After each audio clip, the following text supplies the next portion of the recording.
بسم اللہ الرحمن الرحیم ان الحمد للہ نحمده ونستعینه ونستغفره من يهده اللہ فلا مضل له ومن يضلل فلا هادي له واشهد ان لا الہ الا اللہ وحدہ لا شریک له واشهد ان سیدنا ونبینا وحبیبنا وشفیعنا وقرۃ اعیننا محمدا عبدہ ورسولہ صلی اللہ تبارک و تعالی علیہ وعلی آلہ واصحابہ وازواجہ وذریتہ وبارک وسلم تسلیما کثیرا اما بعد فاعوذ باللہ من الشیطان الرجیم بسم اللہ الرحمن الرحیم ومن یتق اللہ یجعل لہ مخرجا وَيَرْزُقْهُ مِنْ حَيْثُ لَا يَحْتَسِبُ وقال النبی صلی اللہ علیہ وسلم علیک بتقوى اللہ فإنه رأس الأمر كله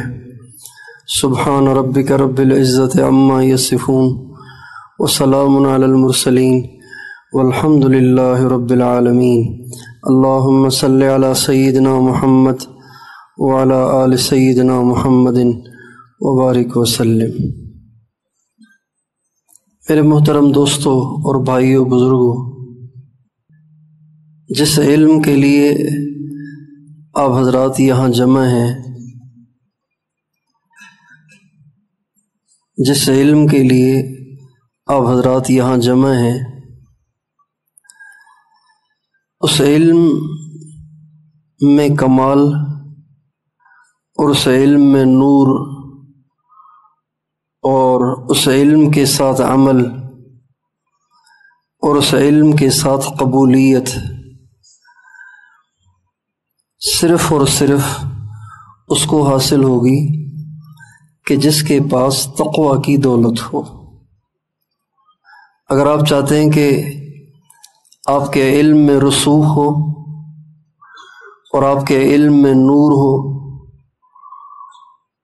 اور آپ کے علم میں کمال ہو اور آپ کا علم اللہ کے ہاں مقبول ہو، تو اس کے لیے ضروری ہے کہ آپ اپنے اندر تقویٰ پیدا کریں۔ تقویٰ دو چیزوں کے مجموعے کا نام ہے۔ تقویٰ دو چیزوں کے مجموعے کا نام ہے۔ تقویٰ مرکب ہے، دو چیزوں سے مل کر بنتا ہے۔ ان میں سے پہلی چیز جو سب سے زیادہ اہم ہے وہ ہے گناہوں سے بچنا۔ گناہوں سے بچنا یہ تقویٰ کا اہم اور پہلا جز ہے۔ اگر گناہ ہوں گے تو علم نہیں ہوگا، گناہ ہوں گے تو علم عمل نہیں لائے گا، گناہ ہوں گے تو علم میں نور نہیں ہوگا، وہ علم نہیں ہوگا، وہ معلومات ہوگی۔ اس لیے گناہوں سے بچنا آپ کے لیے بہت ضروری ہے۔ اس کی مثال بالکل یوں سمجھیں جیسے کوئی سمندر یا دریا میں سفر کر رہا ہو اور کشتی میں بیٹھے، تو کیا اس کے لیے اس کی گنجائش ہے کہ وہ اس کشتی کے اندر ڈرل مشین کے ذریعے سے سوراخ کرنا شروع کر دے؟ کیا اس کی گنجائش ہے؟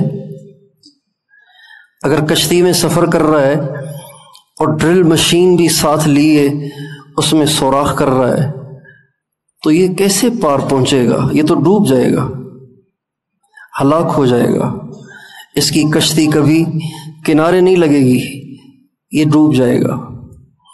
وہ طالب علم جو طالب علمی کے زمانے میں گناہوں میں مبتلا ہوتے ہیں، وہ بالکل اس کشتی کے سوار کی طرح سے ہیں جو کشتی کے پیندے میں سوراخ کر رہے ہیں،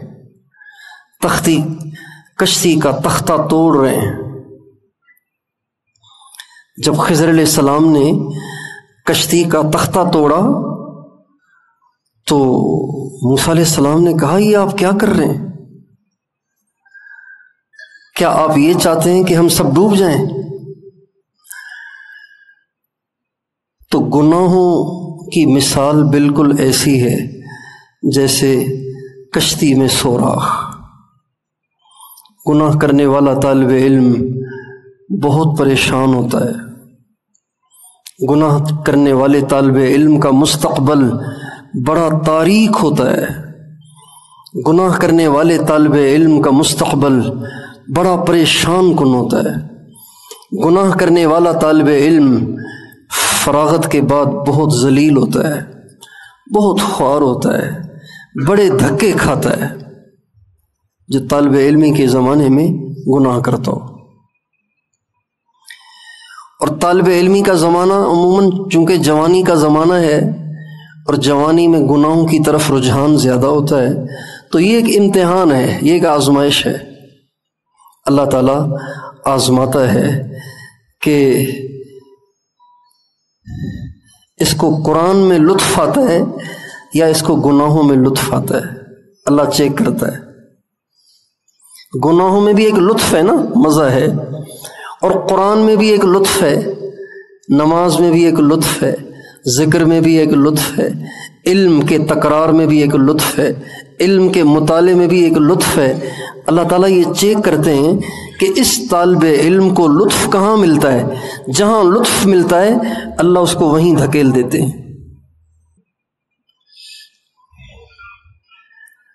ہزاروں نہیں لاکھوں ایسے طلباء دیکھے گئے جو بڑے ذہین تھے، بڑے فطین تھے، بڑے ذی استعداد تھے اور پوزیشن ہولڈر تھے، لیکن گناہوں کے عادی تھے۔ فراغت کے بعد ایسے ان کو دھکے لگے، ایسے وہ خوار ہوئے کہ بیچاروں کو کبھی بھی مدرسے میں کوئی ایک سبق پڑھانے کا بھی موقع نہ مل سکا۔ وہ روٹی کے لیے دھکے کھاتے کھاتے کھاتے کھاتے معذور ہو گئے، لیکن دین کی توفیق نہیں مل سکی۔ اس لیے آپ نوجوانوں کی بہت بڑی قربانی ہے، بہت قربانی ہے۔ اس عمر میں دل کرتا ہے کہ آدمی گھومے پھرے، مزے کرے، دل کرتا ہے، لیکن آپ نے ساری چیزیں چھوڑ دیں۔ ساری دنیا ماڈرن بننے جا رہی ہے، آپ نے کہا نہیں بھائی، ہم تو حضرت محمد صلی اللہ علیہ وسلم کے غلام بنیں گے۔ لہٰذا آپ نے سروں پہ پگڑی پہن لی، ٹوپی پہن لی، داڑھی رکھ لی، شلوار اونچی کر لی۔ اگرچہ جدید دنیا کو آپ کا یہ حلیہ اچھا نہیں لگتا، لیکن آپ نے اس کو اپنایا ہوا ہے، یہ قربانی ہے۔ اور ماں کی جدائی، باپ کی جدائی، بہنوں کی جدائی، بھائیوں کی جدائی، یہ کتنی بڑی قربانی ہے۔ ایک طالب علم کونے میں بیٹھا رو رہا تھا، اس سے پوچھا بھئی آپ کیوں رو رہے ہیں، کسی استاد نے مارا ہے؟ تو آنسو پہنچتے ہوئے کہنے لگا نہیں، چوٹ لگی ہے نہیں، بیمار ہو نہیں، کیا بات ہے؟ کہ امی یاد آ رہی ہے۔ قربانی ہے نا، یہ قربانی ہے نا۔ اور سچی بات یہ ہے کہ طلباء کو ان کی امیاں کم یاد آتی ہیں، ان کی امیوں کو یہ زیادہ یاد آتے ہیں۔ جب آپ گھروں سے واپس آتے ہیں نا، ابھی چھٹیاں گزار کے آئے ہوں گے نا، آپ ہیں ابھی چھٹیاں گزار کے آئے نا، جب آپ چھٹیاں گزار کے واپس آتے ہیں تو جس بستر پہ آپ سوئے تھے اس بستر کو آپ کی امی دیکھ کے روتی ہوتی، جو کپڑے آپ چھوڑ کے آتے ہیں ان کپڑوں کو دیکھ کے وہ روتی ہے۔ مائیں تو سب کی مائیں ہوتی ہیں۔ میں جا رہا تھا جماعت میں 7 مہینے کے لیے، تو اللہ 7 مہینے والے پہلے 40 دن پاکستان میں لگاتے ہیں، اس کے بعد پھر باہر ملک جاتے ہیں۔ تو ہم بہت دور جا رہے تھے، دنیا کے آخری کنارے پر، تو ہم نے کہا تھوڑا سامان ہو، زیادہ سامان نہ ہو تاکہ اٹھانے میں مشکل نہ ہو۔ تو جو کپڑے ہمارے میلے ہو گئے تھے وہ میں نے اسٹیشن پہ بلا کے کسی کو دے دیے، میں نے کہا یہ گھر پہنچا دو، اور تاکہ ہمارا سامان کم ہو جائے۔ جب میں 7 مہینے پورے کر کے واپس آیا تو میری امی نے مجھے کہا بیٹا میں نے تیرے کپڑے ابھی تک دھوئے نہیں ہیں، میں نے تیرے کپڑے ابھی تک دھوئے نہیں ہیں۔ میں نے کہا کیوں؟ کہنے لگی ان کپڑوں میں تیری خوشبو تھی، تو نہیں تھا لیکن میں ان کپڑوں کو سونگتی تھی، میرے بچے کے کپڑے ہیں۔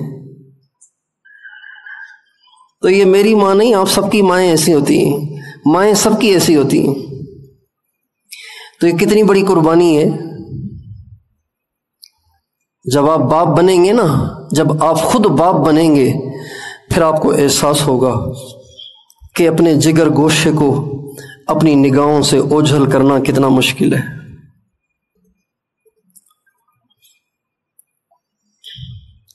اتنی بڑی قربانی آپ نے کی ہے، آپ کی ماں نے کی ہے، آپ کے باپ نے کی ہے، آپ کی بہنوں نے، آپ کے بھائیوں نے کی ہے، اتنی بڑی قربانی کی ہے، تو کتنا کم قسمت ہوگا وہ جو ماں کے آنسو بھی بہائے، باپ کے آنسو بھی بہائے، اور ان سے قربانیاں بھی کروائے، خود بھی قربانی کرے، اور فارغ ہونے کے بعد حاصل کچھ بھی نہ ہو، نہ ادھر کے رہے نہ ادھر کے رہے، نہ خدا ہی ملا نہ وصال صنم۔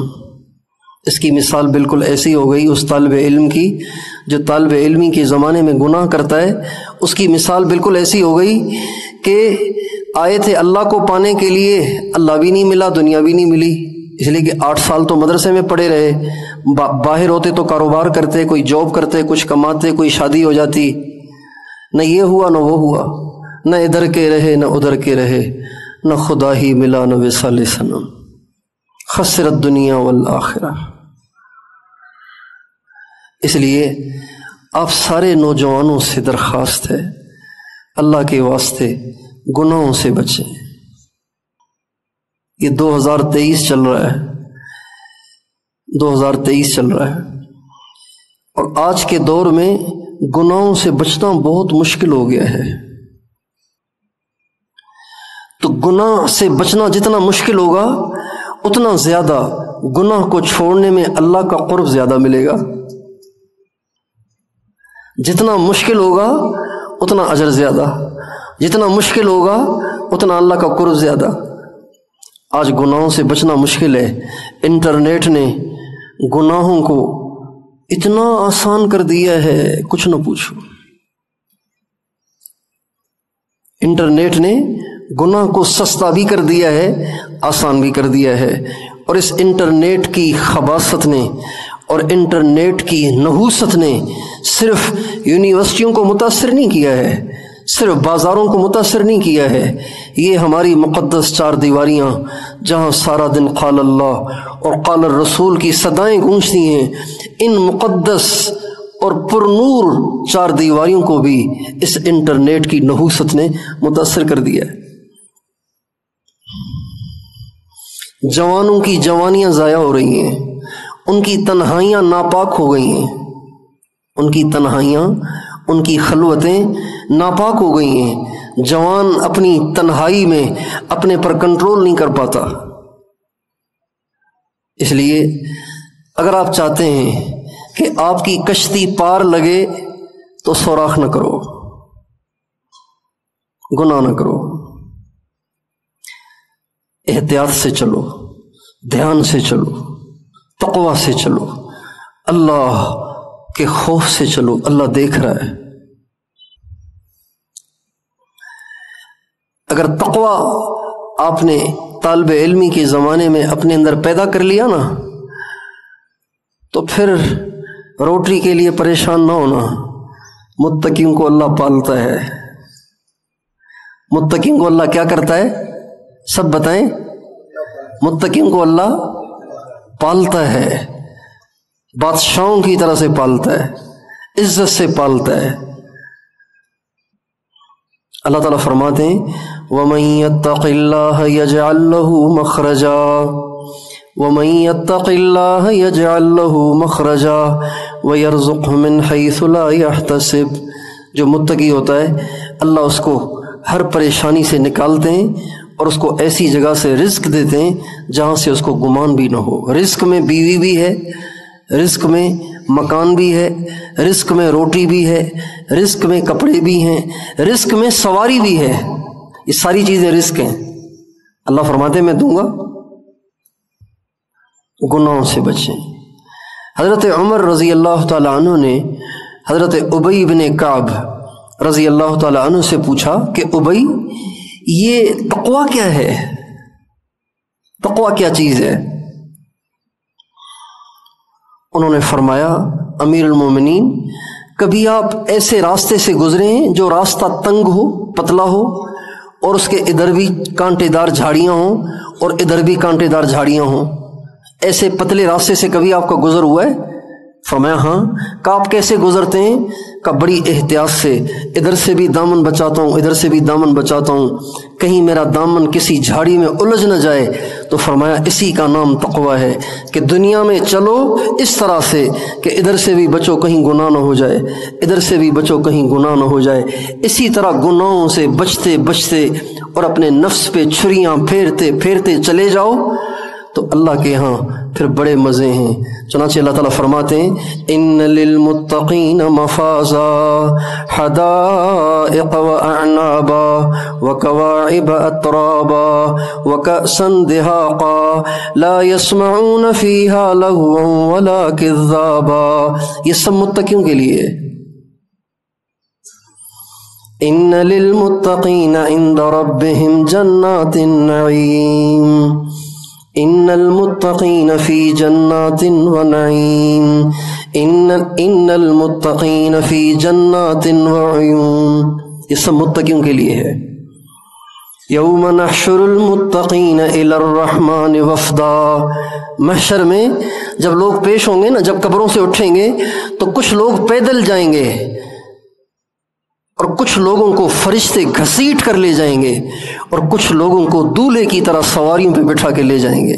جن کو دولہے کی طرح سے سواریوں پہ بٹھا کے لے جائیں گے، یہ پتہ ہے کون ہوں گے؟ یہ متقی ہوں گے۔ یوم نحشر المتقین الی الرحمن وفدا۔ جیسے دلہن کو لے جاتے ہیں نا، دلہن کو پیدل لے جاتے ہیں، کس میں لے جاتے ہیں؟ اچھی کار میں لے جاتے ہیں نا، اس کار کو پھولوں سے سجاتے ہیں، پھر اس میں بٹھاتے ہیں، اس طرح دلہن کو لے جاتے ہیں۔ اللہ تعالیٰ فرماتے ہیں میں اس طرح متقیوں کو میدان محشر کی طرف لے جاؤں گا۔ اس لیے چند دن اپنے نفس کو کنٹرول کرنا ہے بس۔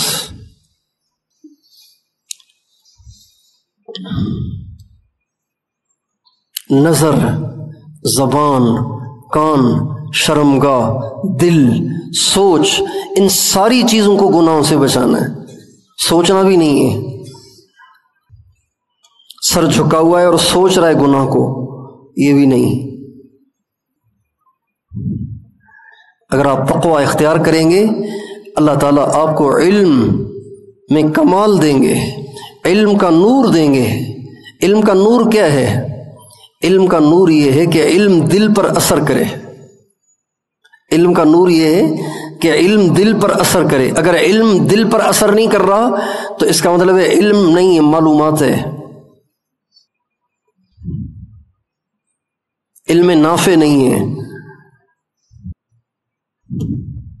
اللہم انی اعوذ بک من علم لا ينفع ونفس لا تشبع۔ اے اللہ میں پناہ ہوں ایسے علم سے جس کا کوئی نفع ہی نہ ہو، صرف معلومات ہو۔ کیا فائدہ ایسے علم کا؟ یہ تو پکڑوائے گا قیامت کے دن۔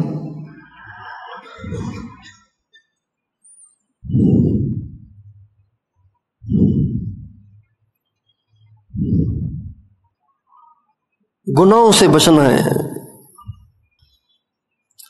ایک کام، یہ تقویٰ کا جزء اول اور جزو اہم، جس کو عمدہ کہتے ہیں عربی میں، عمدۃ التقویٰ، تقویٰ کا اہم جز گناہوں سے بچنا، اور دوسرا جز اتباع سنت ہے۔ دوسرا جز کیا ہے؟ آپ بولیں نا، اتباع سنت۔ اتباع سنت کس چیز میں؟ ہر چیز میں،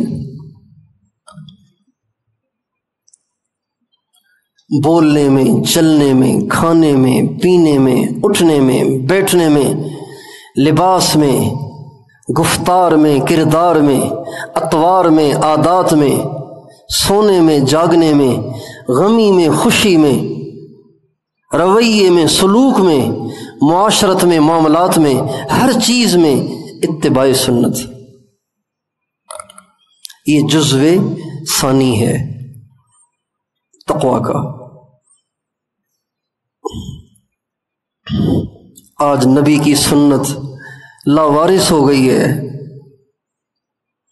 آج نبی کی سنت کیا ہو گئی ہے؟ لاوارث ہو گئی ہے۔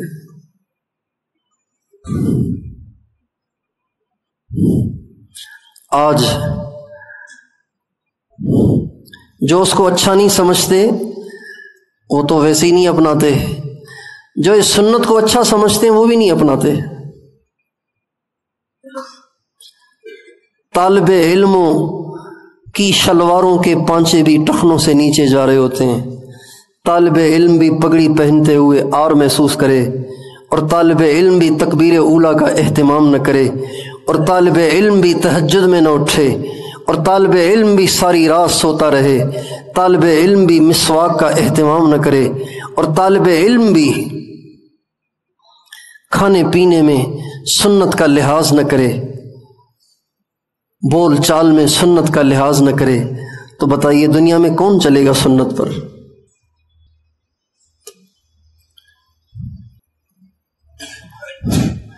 اس لیے آپ سارے طلباء اس طالب علمی کے دور میں اس کی مشق کریں کہ کوئی کام سنت سے ہٹ کے نہیں کرنا۔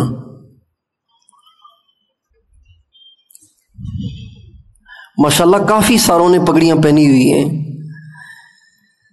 عام مدارس میں پگڑی کا رواج ختم ہو گیا ہے۔ لڑکے پگڑی نہیں پہنتے، ٹوپی پہنتے بھی ہیں تو وہ ایسے پہنتے ہیں کہ ٹوپی پیچھے ہوتی ہے، بال آگے ہوتے ہیں۔ یعنی ان کی ٹوپی پہننے کے انداز سے ایسے معلوم ہوتا ہے کہ جیسے ٹوپی پہننے کو دل نہیں کر رہا، لیکن بیچارے نے مجبوری میں پہن لی ہے۔ دل نہیں کر رہا بیچارے کا، اس لیے پیچھے رکھ لیتے ہیں، یہاں بال نکلے ہوتے ہیں۔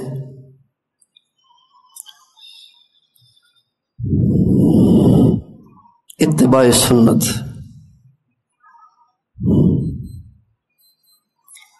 ہر سنت حضرت پہ چل، سر کے بل اے دل، کر دے جو خدا تجھ کو ادب دان محمد، میں ہوں میرے ماں باپ ہوں قربان محمد۔ کہنے والا کہہ رہا ہے کہ اگر سنت پہ چلنا اتنا مشکل ہونا جیسے سر کے بل چلنا مشکل ہے، تو بھی سنت پہ چل۔ سنت پہ تو ماں باپ بھی قربان ہوں، میری ذات بھی قربان ہو، ماں باپ بھی قربان ہو، سنت اتنی اہم ہے۔ نقش قدم نبی کے ہیں سنت کے راستے، نقش قدم نبی کے ہیں جنت کے راستے، اللہ سے ملاتے ہیں سنت کے راستے۔ قل ان کنتم تحبون اللہ فاتبعونی یحببکم اللہ ویغفر لکم ذنوبکم واللہ غفور الرحیم۔ اے میرے نبی ان سے کہو اگر تمہیں مجھ سے محبت ہے تو میری اتباع کرو، جب تم میری اتباع کرو گے اللہ تمہیں محبوب بنا دے گا۔ محبوب۔ حضرت امام ربانی مجدد الف ثانی رحمۃ اللہ علیہ فرماتے ہیں دوپہر کے کھانے کے بعد سنت کی نیت سے قیلولہ کرنا 1000 سال یا 1,00,000 سال کی نفلی عبادت سے بہتر ہے۔ چونکہ وہ نفلی ہے، یہ سنت ہے۔ دوپہر کے وقت میں قیلولے کی نیت سے کھانے کے بعد سنت سمجھ کے لیٹنا، یہ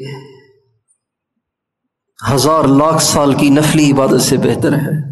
سنت اتنی اہم ہے، اس لیے آپ سارے نوجوان سنت کا اہتمام کریں۔ کوئی کام سنت سے ہٹ کے نہ کریں۔ ایک دفعہ ہم نے اپنے مدرسے کے طلباء کو سنت کی ترغیب دی۔ طلباء نے کہا ٹھیک ہے۔ جب رات ہوئی تو مدرسوں میں عام معمول ہوتا ہے کہ طلباء رات کو دودھ خریدتے ہیں، پیتے ہیں۔ پتہ نہیں یہاں ہے کہ نہیں، عام طور پہ ہمارے یہاں مدارس میں رات کو طلباء دودھ پیتے ہیں، ایک پاؤ دودھ لے لیتے ہیں دودھ والے سے، پھر رات کو پیتے ہیں۔ تو ایک طالب علم آیا، کہنے لگا جی وہ آپ نے آج سنت کی ترغیب دی تھی، تو میں جب دودھ پینے لگا مجھے خیال آیا کہ پتہ نہیں حضور دودھ میٹھا پیتے تھے پھیکا پیتے تھے، تو آپ مجھے بتائیں میٹھا پیتے تھے پھیکا پیتے تھے؟ اچھا سوال ہے نا؟ ایسے سوال پیدا کرو اور اپنے بڑوں سے پوچھو اور اس کے مطابق چلو، اور یہ نیت کرو کوئی کام کوئی قدم اپنے نبی کے طریقے سے ہٹ کے نہیں اٹھانا۔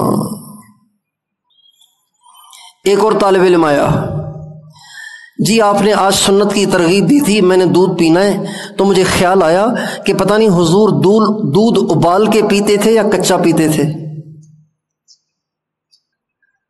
ابال کے سمجھتے ہیں؟ آگ پہ ابالتے ہیں نا، تو ہمارے ہاں تو دودھ ابال کے پیتے ہیں نا عام طور سے، کچا کم پیتے ہیں۔ یہ بھی اچھا سوال ہے۔ ایک طالب علم نے کہا کہ جی وہ وضو میں جب آستینیں اوپر کرتے ہیں نا، وضو کے لیے آستین اوپر کرتے ہیں نا، تو پہلے کون سی آستین اوپر کرنا سنت ہے؟ اچھا سوال ہے نا؟ اللہ، تو آپ سنت پہ چلیں، کوئی کام سنت سے ہٹ کے نہ کریں۔ اس کو کہتے ہیں تقویٰ۔ ان دو چیزوں کو آپ جمع کر لیں تو آپ تقویٰ کے حامل ہیں، تقویٰ سے متصف ہیں۔ اور گناہوں میں کچھ ظاہری گناہ ہیں، کچھ باطنی گناہ ہیں۔ ظاہری گناہ بد نظری ہے، جھوٹ ہے، غیبت ہے، کسی کا مذاق اڑانا ہے، کسی کی دل آزاری ہے۔ باطنی گناہ بھی ہیں۔ باطنی گناہ پتہ ہے کون سے ہیں؟ حسد کرنا، یہ باطنی گناہ ہے۔ یہ طالب علم میں بہت ہوتا ہے، طالب علم میں ہوتا ہے، اور عام طور پر ذہین طلباء میں ہوتا ہے۔ عام طور پر ان طلباء میں ہوتا ہے جو استادوں کے زیادہ قریب رہتے ہیں، جن سے استاد زیادہ محبت کرتے ہیں، اور جو پڑھائی میں اچھے ہوتے ہیں یا ان کی آواز اچھی ہوتی ہے، ان میں حسد کی بیماری زیادہ ہوتی ہے۔ حسد سے بچنا۔ وَإِيَّاكُمْ وَالْحَسَدَ فَإِنَّ الْحَسَدَ يَأْكُلُ الْحَسَنَاتِ كَمَا تَأْكُلُ النَّارُ الْحَطَبَ۔ اتنا خطرناک ہے حسد۔ اسی طرح حسن پرستی، یہ بھی ایک گناہ ہے جس کا تعلق باطن کے ساتھ ہے۔ حسن پرستی، حسن پرستی کسے کہتے ہیں؟ حسن پرستی کہتے ہیں کہ ہر خوبصورت چہرے کے دیکھنے کو دل کرنا، ہر خوبصورت چہرے کے دیکھنے کو، جہاں دل مائل ہو اس کو دیکھنا، یہ حسن پرستی ہے۔ اب چاہے وہ مرد کا چہرہ ہو، چاہے وہ عورت کا چہرہ ہو، کسی کا بھی ہو، یہ باطنی گناہ ہے، اس سے بھی بچنا ہے، ورنہ علم کا نور نہیں ملے گا۔ اور ایک گناہ ہے بغض۔ بغض، کسی سے کبھی کوئی کمی ہو گئی تھی، کوئی ٹکر لگ گئی تھی، کوئی اس نے کوئی جملہ کہہ دیا تھا، یا اس سے کوئی گناہ ہو گیا تھا، یا کوئی بھی، تو اب اس کے بارے میں دل میں حقارت رکھنا اور اس کے بارے میں دل میں برائی رکھنا، اس کو بغض کہتے ہیں۔ اور یہ بغض بہت بڑا گناہ ہے۔ جس دل میں بغض ہوگا وہ دل والا کبھی جنت میں نہیں جائے گا، جنت میں نہیں جائے گا۔ یوم لا ينفع مال ولا بنون الا من اتى الله بقلب سلیم۔ جنت میں وہ جائے گا جس کا دل صحیح سالم ہو، اس دل میں کوئی برائی نہ ہو۔ یہ باطنی گناہ ہیں، اور بھی بہت سارے ہیں۔ اور ایک گناہ ہے اپنے آپ کو بڑا سمجھنا۔ کسی کی صحت اچھی ہے اس کو اپنی صحت پہ ناز ہوتا ہے، کسی کی پڑھائی اچھی ہے اس کو اپنی پڑھائی پہ ناز ہوتا ہے، کسی کی آواز اچھی ہے اس کو اپنی آواز پہ ناز ہوتا ہے۔ یہ کبر ہے، یہ عجب ہے، یہ خود پسندی ہے، اور یہ بہت بڑا گناہ ہے، اس سے بچنا ضروری ہے، یہ حرام ہے، اس سے بچنا فرض ہے۔ ان ساری چیزوں کو چھوڑنا اور اتباع سنت کو لازم پکڑنا، یہ تقوی ہے۔ اگر آپ علم کے ساتھ تقوی جمع کریں گے، اللہ تعالیٰ آپ سے دین کا کام لیں گے، آپ کو قبول کریں گے، کوشش کریں گے انشاءاللہ۔ اور تقوی جو ہے نا، تقوی یہ حاصل ہوتا ہے اہل اللہ کی صحبت سے۔ اللہ تعالیٰ قرآن پاک میں فرماتے ہیں، یا ایہا الذین آمنوا اتقوا اللہ وکونوا مع الصادقین، اے ایمان والو متقی بنو اور صادقین کی معیت اختیار کرو۔ اس سے تقوی حاصل ہوتا ہے۔ اللہ والوں کے ساتھ جو تعلق رکھتا ہے، اللہ والوں کے ساتھ جو جڑا رہتا ہے، اللہ والوں کی جو صحبت اختیار کرتا ہے، اللہ تعالیٰ اہل اللہ کی برکت سے، چونکہ ان میں تقوی ہوتا ہے، ان کی برکت سے اللہ تعالیٰ اس میں بھی تقوی پیدا کر دیتے ہیں صحبت کی وجہ سے۔ ہمارے نبی کا ارشاد ہے، بکریاں چرانے والوں میں عاجزی ہوتی ہے، گھوڑے پالنے والوں میں تکبر ہوتا ہے۔ تو جب بکری اور گھوڑے کا اثر ہوتا ہے تو اللہ والوں کا بھی تو اثر ہوگا کہ نہیں ہوگا؟ تو آپ سارے دوستوں سے یہ بھی درخواست ہے کہ اہل اللہ سے تعلق رکھیں، جہاں آپ کا دل مطمئن ہو۔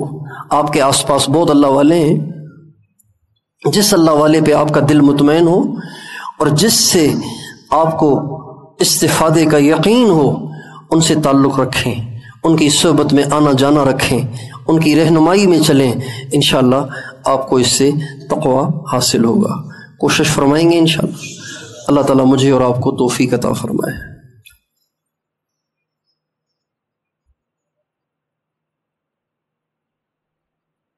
لا الہ الا اللہ محمد الرسول اللہ۔ درود شریف پڑھ لیجئے۔ لا الہ الا انت سبحانک انی کنت من الظالمین۔ اللہم صلی علی سیدنا محمد وعلی آل سیدنا محمد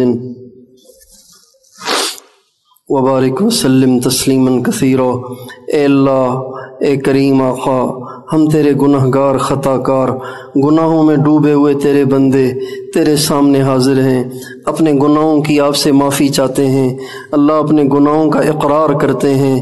اللہ، ہم لوگوں کے سامنے بڑے نیک بنے پھرتے ہیں، اندر میں بڑے کھوٹے ہیں۔ اے اللہ، ہمارا ظاہر تو نے اچھا بنایا، ہمارا باطن بہت گندا ہے۔ اے اللہ، ہم اندر سے تیری ذات سے ٹوٹے پڑے ہیں، دنیا سے جڑ گئے ہیں۔ اے اللہ، ہمارا دل دنیا کی محبت سے بھرا پڑا ہے۔ اے اللہ، ہمارا دل دنیا کی محبت سے گندا ہوا ہے۔ ہماری پگڑی، ہماری ٹوپی، ہماری داڑھی نے ہمارے عیوب کو چھپا رکھا ہے۔ اے ستار، دنیا میں بھی ستاری کا معاملہ فرما، آخرت میں بھی ستاری کا معاملہ فرما، ہمارے عیبوں کی پردہ پوشی فرما، ہمیں اپنی محبت عطا فرما، اپنی معرفت عطا فرما، ہمارے دل کا، اے اللہ، ہمارے دل کی اصلاح فرما، ہمارے نفس کا تزکیہ فرما۔ اے اللہ، ہمارے دل کو اپنے محبوب کی محبت سے منور فرما، دنیا کی محبت سے نجات عطا فرما، نگاہوں کو پاک فرما، زبانوں کو پاک فرما، کانوں کو پاک فرما، شرم گاہوں کو محفوظ فرما، ہماری سوچوں کو پاک فرما۔ اے اللہ، ہمیں حرام دیکھنے سے بچا، حرام بولنے سے بچا، حرام سننے سے بچا، حرام سوچنے سے بچا، حرام کھانے سے بچا، حرام پینے سے بچا، حرام گاؤں کی طرف جانے سے بچا۔ اے اللہ، ہمیں حرام سے محفوظ فرما، ہمیں اپنے محبوب کی محبت عطا فرما۔ اے اللہ، ساری زندگی گناہوں میں گزر گئی، ہم نے اپنا وجود گندا کر دیا۔ اے اللہ، گناہ کر کر کے ہمارے بال سفید ہو گئے، ہمارا دل سیاہ ہو گیا۔ اے مالک الملک، اب ہم اپنی گندگیاں تیرے پاس لے کے آئے ہیں۔ تو بڑا کریم مہربان ہے، ماؤں سے زیادہ مہربان ہے، ہماری ساری گندگیاں دھو دے۔ اے اللہ، ہماری مثال اس بچے کی سی ہے جس کے کپڑوں میں پاخانہ نکل گیا ہے۔ اے اللہ، ہر کوئی اس سے نفرت کرتا ہے، ہر کوئی اسے اپنے سے دور کرتا ہے، لیکن اے اللہ وہ بچہ جس کی شلوار میں پاخانہ ہے، اے اللہ وہ بھاگا بھاگا اپنی ماں کے پاس جاتا ہے، اس لیے کہ اسے پتہ ہے وہ نفرت نہیں کرے گی، وہ نہلائے گی، دھلائے گی اور کپڑے پہنائے گی، گود میں بٹھائے گی اور پیار کرے گی۔ اے اللہ تو ماؤں سے زیادہ مہربان ہے۔ ہم اپنی ساری گندگیاں تیری رحمت کے سامنے پیش کرتے ہیں، ہماری گندگیاں دھو کے ہمیں پاک صاف کر دے، ہمیں متقی بنا دے۔ اے اللہ ہمیں تقویٰ دے دے، ہمیں توکل دے دے، دنیا سے بے رغبتی دے دے، حب مال سے نجات دے دے، حب جاہ سے نجات دے دے، حب باہ سے نجات دے دے۔ اے اللہ اے اللہ اے اللہ ہماری دنیا بھی بنا، ہماری آخرت بھی بنا۔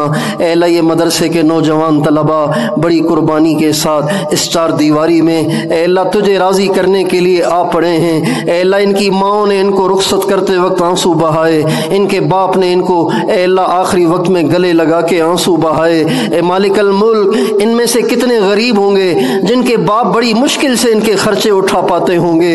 اے اللہ یہ اتنی قربانی سے آئے ہیں لیکن شیطان اور نفس ان کے ساتھ لگا ہوا ہے، ان سے گناہ کرواتا ہے، ان کو تباہ کرنے کی کوشش کرتا ہے۔ اے مالک الملک ان کی ماؤں کے ان کی جدائی میں بہنے والے آنسوؤں کے طفیل ان سارے بچوں کو متقی بنا دے، ان سب کو اپنا کامل ولی بنا دے۔ اے اللہ ان کے ماں باپ نے ان کو حضرت مدنی جیسا بننے کے لیے بھیجا ہے، حضرت تھانوی جیسا بننے کے لیے بھیجا ہے۔ اے اللہ حضرت مفتی شفیع صاحب جیسا بننے کے لیے بھیجا ہے۔ اے اللہ حضرت نانوتوی، حضرت گنگوہی جیسا، مولانا الیاس صاحب، مولانا زکریا صاحب جیسا بننے کے لیے بھیجا ہے۔ اے مالک الملک ان سارے طلباء کی صحیح تربیت فرما، حضرت محتمم صاحب کو اے اللہ اپنے مقربین میں شامل فرما، نائب محتمم صاحب، ناظم صاحب اور ان کے تمام اساتذہ سب کو اپنا قرب عطا فرما۔ اے اللہ تمام معاونین کو اپنا قرب عطا فرما۔ اے اللہ اس مدرسے کو سرچشمہ ہدایت بنا۔ اے اللہ اس کو دن دگنی رات چگنی ترقی عطا فرما، شریروں کے شر سے بچا، فتینوں کے فتنے سے بچا۔ اے اللہ مہنگائی بہت زیادہ ہو گئی ہے، اے غریب کے لیے اپنے بچوں کو دال روٹی کھلانا مشکل ہو گیا ہے۔ اے اللہ یہ مسکین علماء اتنے سارے بچوں کو کہاں سے کھلائیں؟ اے مالک الملک اپنے غیبی خزانوں سے ان کو عطا فرما، کسی کا محتاج نہ بنا۔ اے اللہ اس مدرسے کے فیض کو تا قیام قیامت جاری اور ساری فرما، تبلیغ کے کام کی حفاظت فرما۔ اے اللہ کام کرنے والوں کو صفات قبولیت عطا فرما۔ اے اللہ یہاں اور بھی جتنے مدارس ہیں سب کو قبولیت عامہ تامہ عطا فرما۔ اے اللہ جن خانقاہوں میں تیرا نام سکھایا جاتا ہے ان خانقاہوں کی حفاظت فرما۔ اللہ جہاں خانقاہیں نہیں ہیں وہاں خانقاہیں قائم فرما، چپے چپے پہ خانقاہیں قائم فرما۔ اے اللہ یہ خانقاہیں انٹرنیٹ میں مبتلا نوجوانوں، اے اللہ روحانی امراض میں مبتلا، اے اللہ ہماری امت کا علاج، اے اللہ یہ خانقاہیں ایسے مریضوں کی علاج گاہیں ہیں، چپے چپے پہ خانقاہیں قائم فرما۔ صاحب نسبت اہل اللہ تیار فرما، ہمیں ذریعے کے طور پر استعمال فرما۔ اے اللہ اس مدرسے کو مدرسہ بھی بنا، اے اللہ اس کو خانقاہ بھی بنا، اے اللہ اس کو بھی خانقاہ بنا دے، جیسے تو نے دارالعلوم دیوبند کو اے اللہ خانقاہ بھی بنایا اور دارالعلوم بھی بنایا۔ اے اللہ اس مدرسے کو اور تمام مدارس کو اے اللہ مدرسے کے ساتھ ساتھ خانقاہ بھی بنا، تربیت گاہ بھی بنا۔ اے اللہ علماء حق کی حفاظت فرما، اقامت دین کے لیے ان کی کوششوں کو کامیاب بنا۔ اے اللہ حافظ حمداللہ صاحب کو کامل صحت اور عافیت عطا فرما، کامل صحت اور عافیت عطا فرما، کامل صحت اور عافیت عطا فرما۔ اے اللہ اہل حق کی حفاظت فرما، اس ملک کی حفاظت فرما۔ اے اللہ اس ملک کے بحران ختم فرما، اے اللہ اس کے قرضے اتار دے، اس کو IMF سے نجات دے دے، اے اللہ اس کو دن دگنی رات چگنی ترقی دے دے، دیانتدار حکمران دے دے۔ اے اللہ اس کی سرحدات کی حفاظت فرما، افواج کی حفاظت فرما۔ اے اللہ بے قصور قیدیوں کو عافیت سے آزاد فرما، خصوصاً ہماری بہن عافیہ صدیقی کو آزادی عطا فرما، اور بھی جتنے ہمارے مظلوم مسلمان جیلوں میں ہیں اے اللہ ان سب کو عافیت سے آزادی عطا فرما۔ اے اللہ جو خیریں مانگی وہ بھی عطا فرما، جو مانگنے سے رہ گئیں وہ بھی عطا فرما۔ آمین۔ وصلی اللہ علی النبی الکریم وعلی آلہ وصحبہ اجمعین۔